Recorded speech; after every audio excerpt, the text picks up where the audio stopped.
Welcome to our first season of the podcast, Grow from Darkness. We are your hosts, Amanda Blackwood. And Chrysanthi Dokos from Coast to Coast. As some of our listeners know, we're both survivors of complex trauma, and it's our mission to help others experiencing similar issues. This season, we're going to be digging into trauma reactions, their long term consequences, and how we fight back to live our best lives.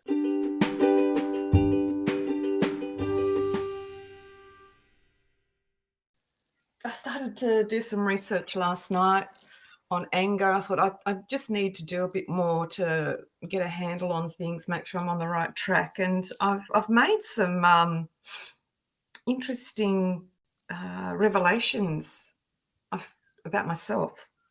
Let's talk about that. That's super cool. So, of course, today's topic is about the trauma reaction of anger. And what is it? Are there long-term consequences to not dealing with it? And how do we fight back against it? That's it. So I will let you kick us off. Tell us about anger. What have you discovered?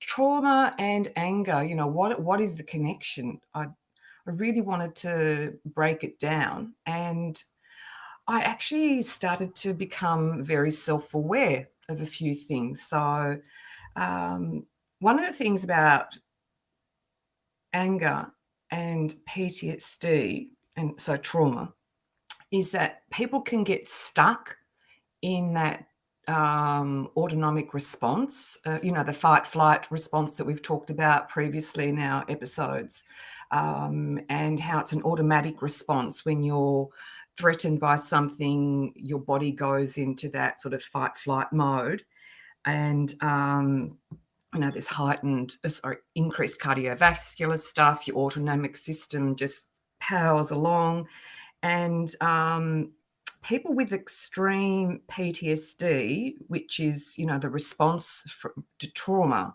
can actually get stuck in that extreme response. Like, it's almost like an addiction to that, the way that our bodies respond to threats. And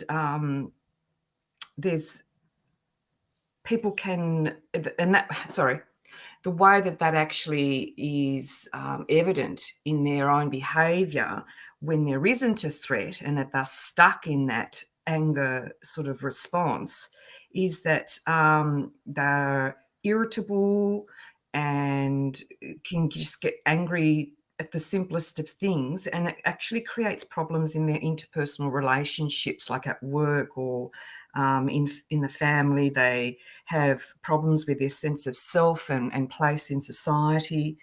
And one of the things that I found really interesting in my research is that with veterans of war, they're under a constant a constant threat of their lives being taken, or the lives of their fellow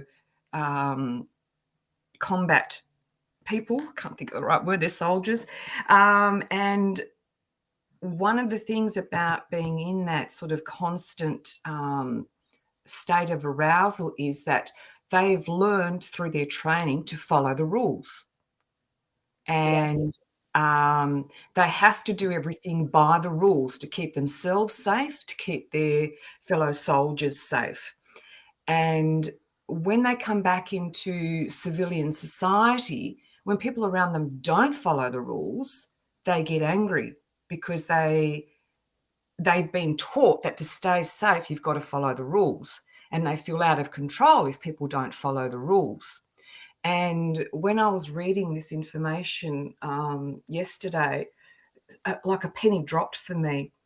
And it was like, wow, hey, that's me. When people don't follow the rules, I just get really angry. And my daughter often says to me, Mum, road rage. When I'm in the car and people don't follow the road rules, I get really angry. And it's sort of like Dr. Jekyll and Mr. Hyde. It's sort of like, where does this part of me come from? And she goes, Mum, you're angry. Just cool it. This is road rage. You can't behave like that. Well, they haven't followed the rules, And yeah. And then I calm down, once that moment's passed. But it's really interesting. And one of the things I found a couple of years ago, before I finished up with my teaching career, is that, we have expectations as staff. You've got to, follow the rules so that you can be the best teacher you can be and provide the best outcomes for your students. So when I was told what the rules were, I was fine. I knew what to do. But then if my colleagues around me didn't follow the rules, oh my goodness, I just let loose, you know. Right. Not necessarily towards them, but, I would feel that internal rage and anger, and it would affect me. And then obviously people around me must have picked up on there's some hostility here, what's going on? And it impacted on my workplace relationships with some people. Yeah, absolutely. And I've noticed a lot of that myself too. Um, so when I was doing the research for the book series that I'm working on, yeah, I compared it to like having a bucket filled with water to the very brim, and even one more drop that would cause that water to overflow from the bucket. That was Mm, my level of anger of dealing with everything, and all it took was the tiniest little thing to set me off, and I would be angry. And I used this as what I thought was the time was a superpower to mm, alienate people, because I mm, kept on saying, well, maybe I'm better off if I alienate these people because people only end up hurting me anyway. And this way I mm, won't get hurt anymore. mm. It's a self-preservation kind of thing, isn't it? It's amazing. Yeah. Yeah. And And the irony is that those people around you could actually be helping you heal, and you're stopping that by alienating them. yeah, absolutely. Yeah, and a lot of those people were really good people. And I look back now and I regret having treated them the way I did. And I ruined many very valuable friendships with people that could have been long lasting friendships. They were Mm, people that were there for me when nobody else was. mm, mm, Yeah. And I've reached out since then and tried to kind of build those relationships back up. But sadly, that was not in the cards for us. mhm, mhm. So, But the I thing mean, is, I think the important thing here is that self-awareness, right, because if we do become self-aware, we can actually do something with that. Having that knowledge is power. If we're not self-aware and we continue to behave in that way, well, then we're just stuck. right, right. And it is handy. I mean, the anger reaction is a normal reaction that people have because it's supposed to exist. You've had something traumatic happen to you, and it's perfectly okay to be angry about it, Mm, but you mm, have to accept what is going to be a healthy kind of anger for the short term versus what's a very unhealthy anger versus anger in the long term. mm, You mm, know, I mean, it can be anything from irritability to an anger outburst to defiance against the rules, anger at other people not following the rules. But probably one of the most common ways that a trauma survivor that I've found in my research can exhibit their anger is with sarcasm. mm. Yeah, yeah. I've had a few people tell me, now I feel attacked. You had to bring sarcasm into this. That's my automatic go-to, and I can't believe that that's a trauma reaction. It can't be, and it absolutely is. It People is. use sarcasm all the time as a defense mechanism. Mm, mm. And it's really interesting, just going back to what you were saying before, anger is actually a core component of a survivor's response to trauma. It's actually an adaptive response rather than a maladaptive response, because it's reflecting the survival response in human beings. Right. Uh, because we have, if we're under threat and we become aroused and angry, it actually helps us to fight back and survive whatever the traumatic situation is. particularly if, you're in a violent situation or your life is being threatened. Having that anger response is part of the fight response, which is, critical to us surviving as a human being. So, yeah, initially, it's actually a really, really positive thing. And I think it's important for our listeners to understand that anger isn't all bad. Right. Right. It can be in some situations, it can be an absolutely horrible thing, like you mentioned before we started recording, especially in the workplace. It does so much to somebody, and it does so much to impact somebody's job, somebody's professional relationships, somebody's personal relationships. It nearly ruined the career of a woman that I knew, a lawyer that I knew. Mhm, And mhm. I talk about her briefly in the book. She had been working at this law firm for something like 15 years, and she had a traumatic event happen to her. And for the following 2 years, she had isolated herself from everyone at work so much that, and she had anger outbursts so often Mm. that the firm was debating on whether or not to ask her to leave permanently. She nearly lost her job. Wow. So she recognized finally that she needed some professional help. She would not see a therapist or a counselor because she felt like she should not be forced to tell anybody about her trauma. It was hers. She owned it, and she was trying to figure out how to deal with it herself. So she Mm, came to mm. me for some help, and how do I find some more productive ways to cope with it? So I gave her a few hints and tips and told her how to fight back against some of the stuff that was going on inside her head or her heart.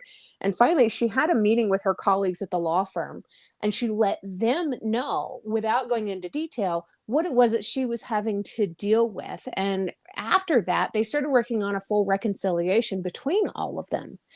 She decided to take an anger management class, and that was additionally super helpful. And she and I Mm. still contact each other now just to check in and see how everything's going for her.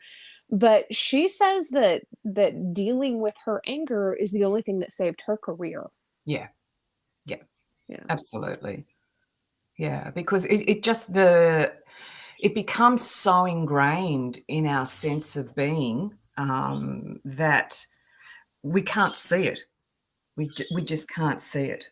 And, there are, basically anger impacts us on our body or through our body because our body becomes aroused. It then can impact on our behavior and our thoughts and beliefs. And so it's those three main elements that need to be dealt with through counselling, or as this woman did, an anger management course, in order to be able to cope with those angry feelings and be able to move beyond them. Yeah. Yeah. And can you remember, what's the last time that you were angry and you didn't understand why? Good question. Um, I've had some workmen doing some renovations at my house recently, and things weren't going according to our arrangement.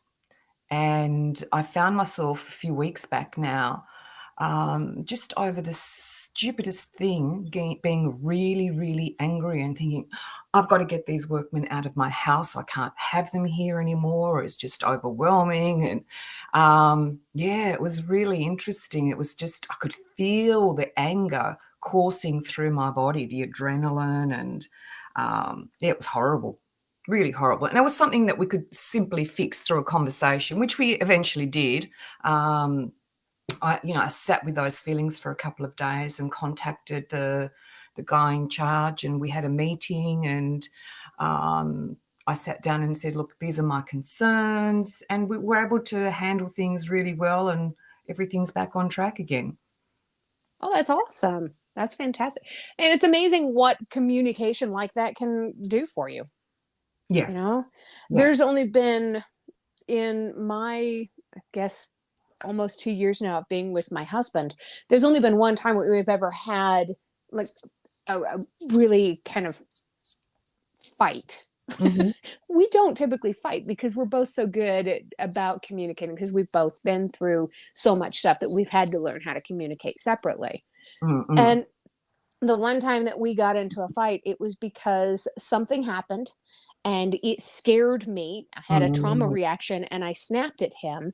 And when mm, I snapped at him, I said something that was not very nice. mhm, Um, I think I called him crazy or something, and it was vicious of me. It was an absolute trauma reaction, and we didn't speak for a few hours, and then when everything kind of calmed down, we came back together. We talked it out and we figured it out, and that's where my I didn't even know that I was angry.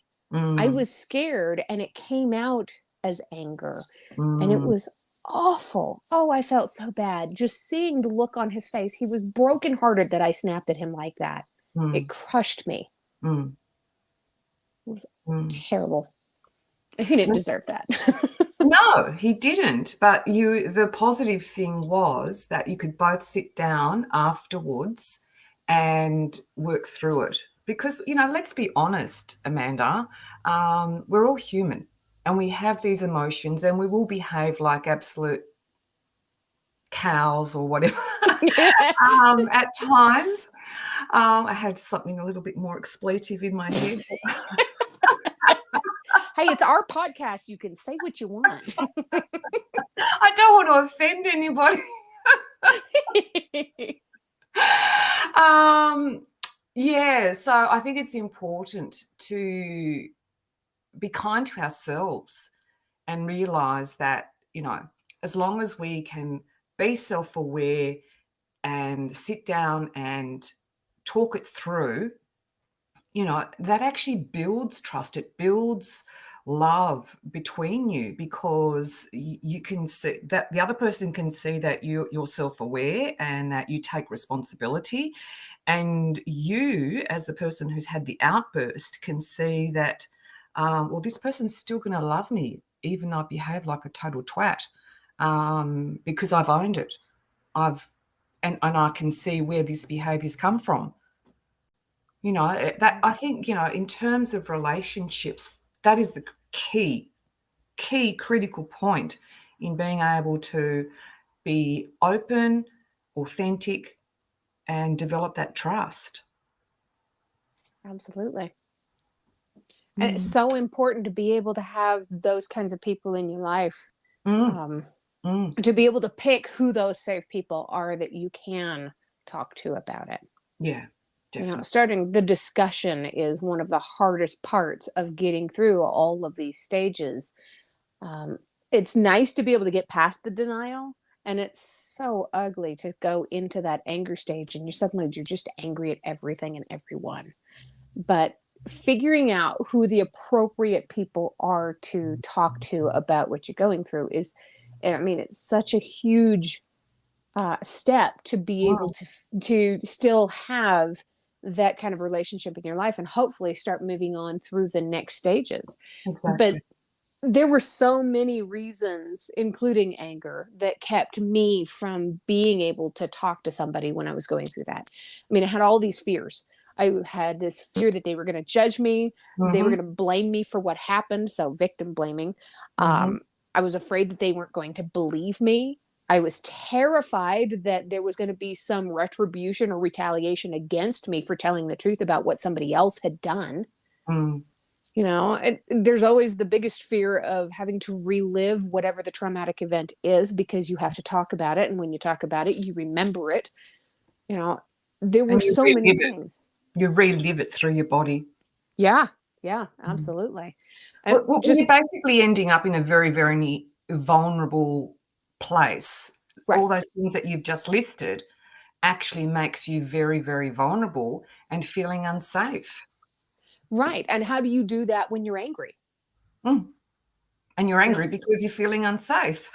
right. it's it's like this really weird kind of spiral. You just keep coming back to the same spot. You're Yeah, angry yeah. and you don't know what to do about it. A bit like those wheel mice in the wheels, you know, chasing themselves. That's the best analogy I can give. Yep, yep, chasing their own tails. Yeah. My grandfather on hairpin turns on mountain roads, he used to call them "kiss your own butt turns" because you turn so hard you could reach out and kiss your own butt, and that's what it feels like. Yes.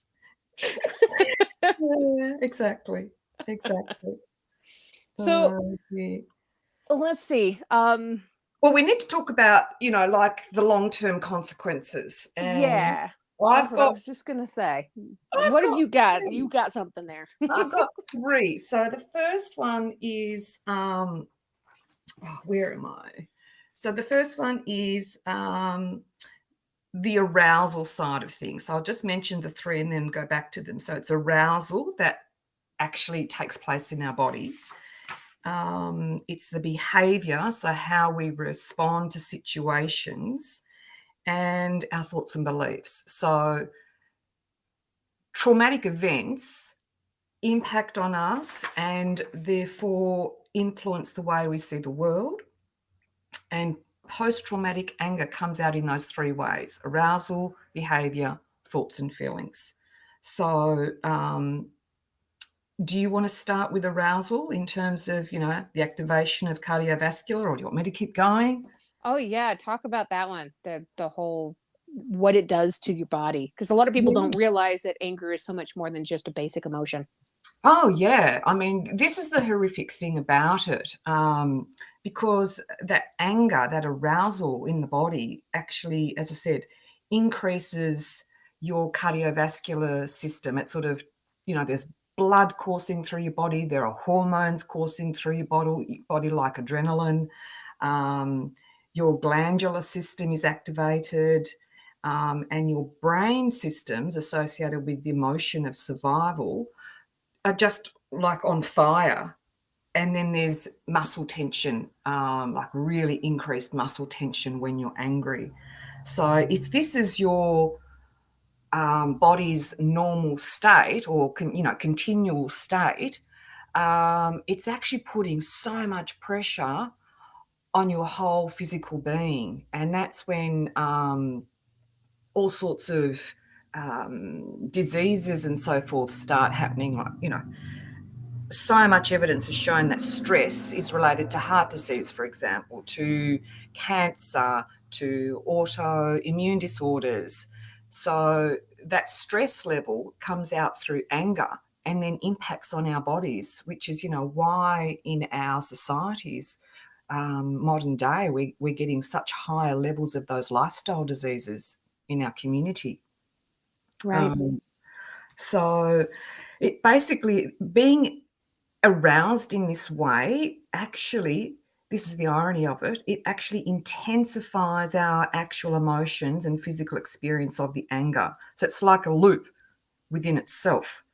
It's and you're constantly feeling on edge, you're feeling keyed up and irritable, and you're so much more easily provoked. Like that example that you gave of the lady, the lawyer, Oh, and how yeah. she was responding in the workplace. That's exactly um, what I've been reading in terms of the body's arousal through anger. Yeah. It's a terrible thing. And there's two different basic forms of the behaviors that go with the anger. So Mm, it's there's two different types of aggression. There's an impulsive aggression and an instrumental aggression mm, that feed into this. Now, the typical trauma response is that of impulsive aggression. It's known as also reactive aggression, where you react against things that come up, right? yeah. Um, and there's strong emotions all inside the impulsive aggression. But when you don't get a handle on that impulsive aggression, eventually it can grow into an instrumental aggression. Instrumental aggression, also known as predatory aggression, um, that's where you start to actually seek out to do harm rather than reacting to Mm, other things around you. Yeah. So, as an example, starting a nasty rumor about somebody is an impulsive aggression, but orchestrating a false rumor of abuse or neglect that could cause a child to be taken away from their home and Yeah. put into foster care, that is a predatory Yeah. aggression. That Yeah. is, you are specifically designed to cause injury to another person. Mm. Yeah. And definitely that is one of those long-term anger issues that people really need to figure out how to deal with, because I see this so often. And that's when, people become perpetrators. Right. Right. And Yeah. I've heard it said over and over and over and over again that hurt people, but I have to rebuke that. I agree. People hurt people don't hurt people. Unhealed, unhealthy people hurt people. Exactly. Because Exactly. we've both been hurt and we've never had an excuse to hurt somebody else, right? And if we have, we've suffered the guilt of that and tried Yes. to, repair things and yeah, Right. yeah. So there's that consciousness of how you're behaving and impacting on others. Right. Right. Yeah.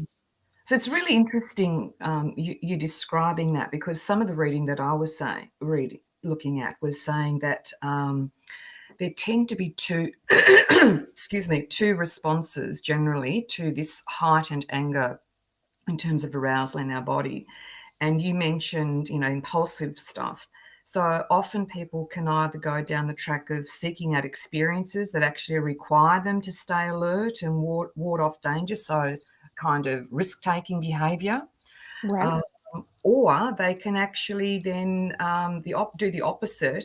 To try and reduce that internal tension, they can turn to substance abuse and alcohol and so forth. So it's a really interesting response. Right. And it can go in so many different directions too. Mm, mm, exactly. Yeah. So some of the warning signs for that aggressive or that angry behavior, you were talking about heart rates, Mm. a quickened pulse where you can feel your heart beating up in your throat or in your head and it's Mm. thrumming and that you swear somebody else can hear it. Yeah. That's a that's a bad sign. I've Um been there a few times. right? Sweating, breaking out in a Oh, sweat with yeah. no reason, Yeah. Oh, and tightening your profusely fist. sweating. Oh my God, it's horrible. Yeah. Yeah, sweating, tightening up your fist, you're clenching your jaw. Sometimes you Mm, can actually see people doing this in movies and stuff. mhm. And it's interesting because I will notice somebody clenching their jaw when it's not even an angry scene, but I can tell that there's some kind of stress going on while they're filming that scene, even though there's no set stress specifically being portrayed in the scene. Oh, wow. Gosh, you're so perceptive. That's impressive. Sometimes. Let's see. Some of the ways that I have discovered of fighting back against these angry impulses and stuff when you're feeling them. There's a 5 sense technique. Have you heard of that? Yeah. Do you want to take us through it? That's really cool. I'm glad you've mentioned that. Sure. Yeah, I use this one a lot. I have it printed out in several places. I've got it printed on a little card in my wallet. So it starts with, what are 5 things that you can see? And I think we should do these together just for fun. So, 5 from Okay. me right now. I have flowers that are drying up from Valentine's Day, my computer screen, my phone, a nail file, and a stack of books I need to read. What are 5 things that you can see? I can see the bay in front of me. I Ooh, can see my purple and pink pens. I can see my Chinese teacup. What am I up to? that's Um, 3. Press 3. I can see my Chinese money plant and I can see my stapler. Nice. Okay. So then four things. What are four things that you can hear? For me, I can hear my cat purring on my lap, um, cars driving by on the street outside. I can hear um, your voice when you're speaking. And then what's one more thing I can hear? I can hear it's kind of quiet. Oh, there's music in the neighbor's house. I can hear through the wall. There's one. There's my four. Fantastic. I can hear lots of birds in the background. I can hear cars going by. I can hear my voice, and I can hear the fridge in the background. All right. Three things you can feel. I can feel my cat's fur. He's very soft. My keyboard, the clicks of my keyboard.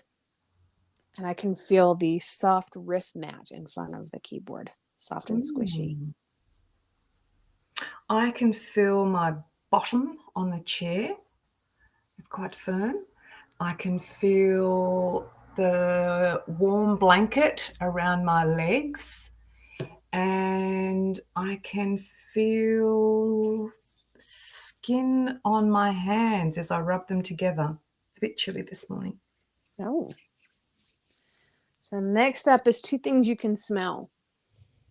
I can smell the flowers from Valentine's Day that are definitely getting old. And oh, oh, now I have something else I can hear. Your traffic. I can smell a caramel candy on my desk. Okay.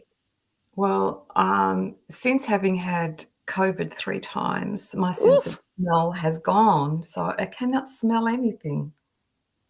Can you see anything that you would normally be able to smell?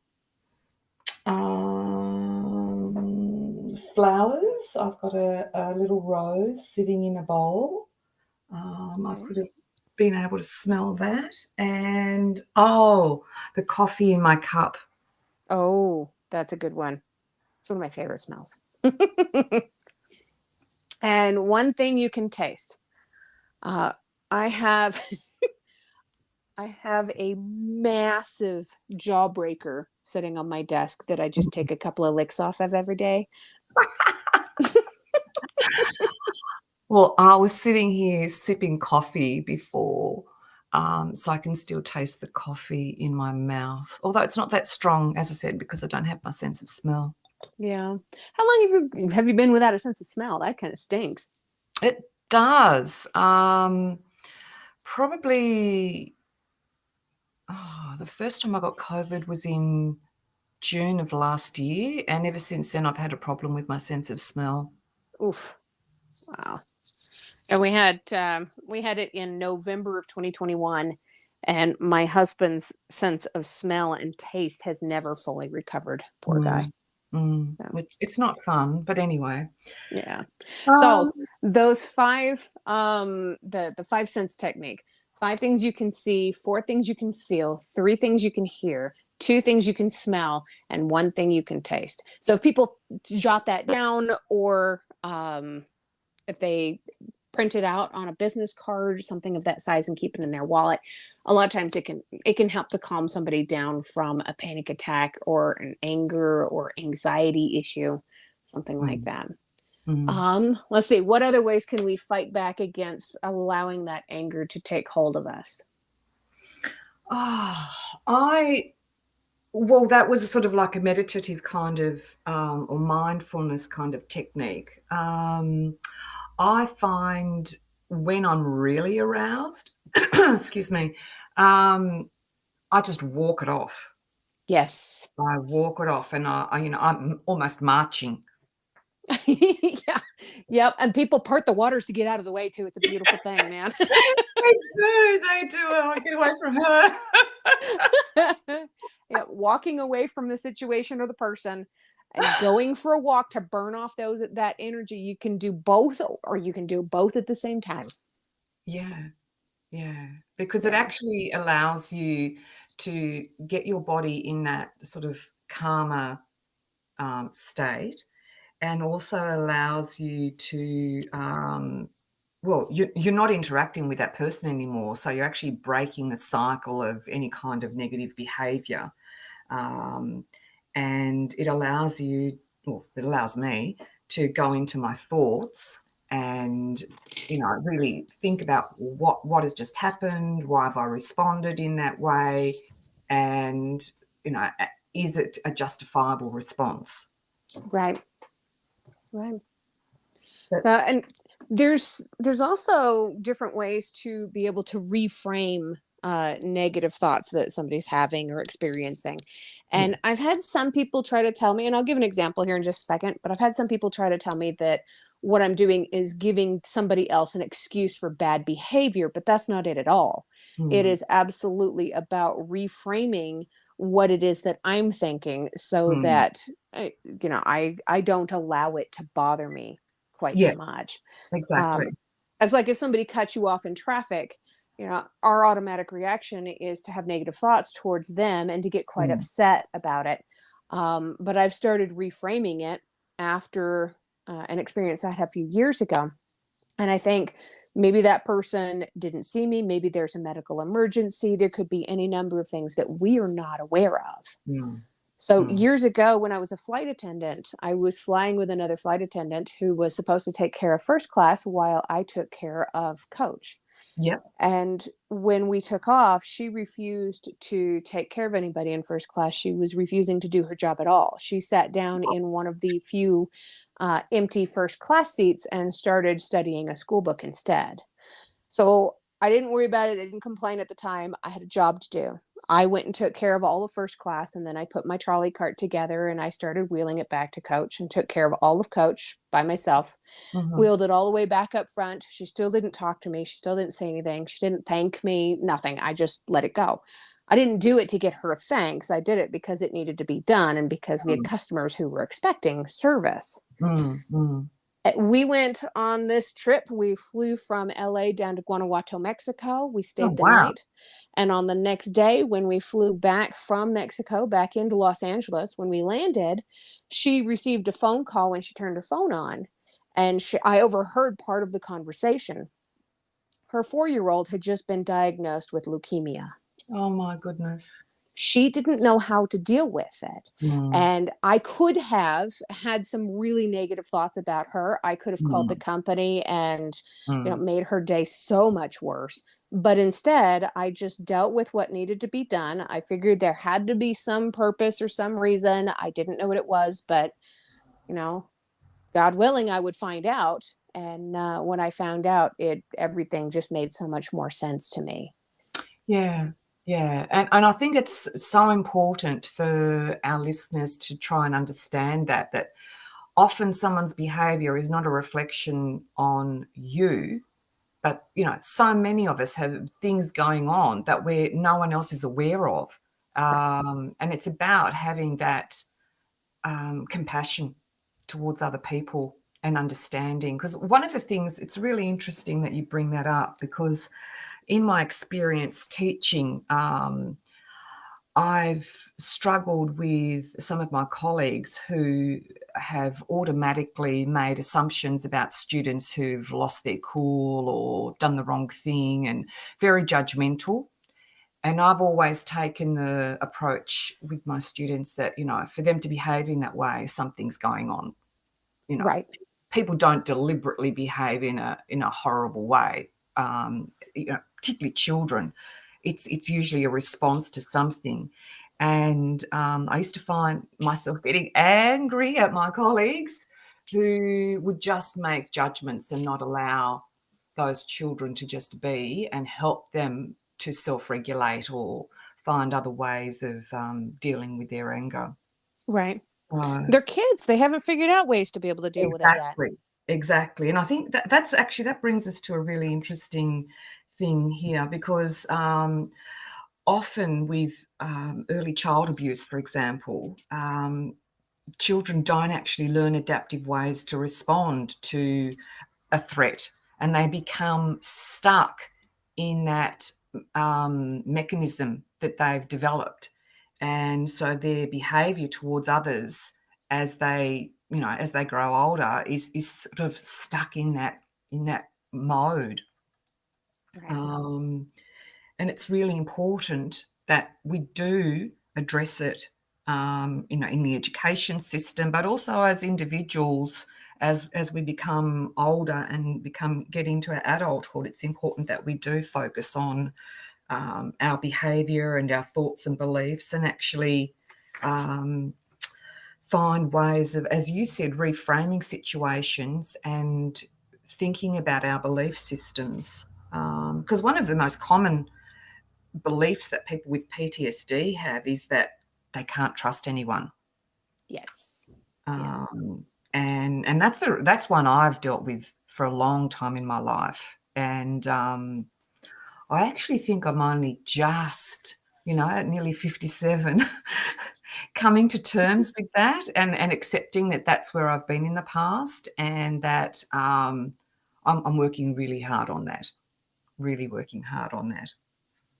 And it's one of those things that we keep working on too. It's not something Exactly. you ever really master, unless you're some magical being like Gandhi. Um, there's always going to be something that's going to come up that's going to be upsetting. And it's Mm, okay to be upset. It's just not okay to take out your anger on somebody else, or, allow it to alter who you are. exactly. Yeah. Exactly. And of course, it's also really important to recognize if someone is being aggressive or angry toward you. You have to make sure that you're protecting your own physical and mental health too. You got to try to stay calm. You got to try to avoid escalating things if somebody is getting angry, and then get out as soon as you can. And that anger can blow up. Mm, We have experienced it from our own side, but I think both of us have experienced it from the other side also, feeling somebody else's anger and aggression towards us. oh yeah. Oh yeah. And that's going back to what we were saying earlier, is that is part of the trauma response with PTSD. We've ended up in that situation because of some sort of traumatic event that it's occurred, or more chronic events. Yeah, yeah. Sorry, I've lost my train of thought there. You're good. I did that earlier when I had a cat screaming at the door. Um, Oh, dear. Anger is a trauma response, flat right. out. Yep. And it's a normal trauma response. It Yeah, is the second stage of dealing with trauma. exactly. And it's about accepting that and then seeking help to work with that. Right. And Putting together a management plan for yourself. yeah, yeah. Yeah. So finding those activities, like we mentioned before, those mindfulness activities that we just went through, the hearing, seeing, whatever. That's a really proactive and positive way to deal with anger. If you go to an anger management class or you do see a therapist, they can actually take you through those processes of the physical side of things, the arousal, and how to help you calm down. They can take you through the behaviours that you actually exhibit, and look at other alternate ways that you can behave in situations when you're angry. And they can talk you through your thought processes and find other ways of thinking about yourself and the world to be more adaptive. They can Mm, help you to figure out ways of dealing with all the other trauma responses and stuff. They're going to be linked to it too. exactly. Exactly. So, what's the one are we going to do next time? So, we've got another 2 weeks before we get together again. I can't remember what the third one is that we're looking at. The third one is the third stage in the stages of trauma, which is bargaining. So, Mhm. yeah, I don't even have to tell you what it is. Yeah, been there. Yep. Sounds like we got a lot to talk I about. think we will have a lot to talk about. Thank you so much, Amanda. It's just been such a pleasure again talking with you, and I hope our listeners have found something valuable in our discussion today.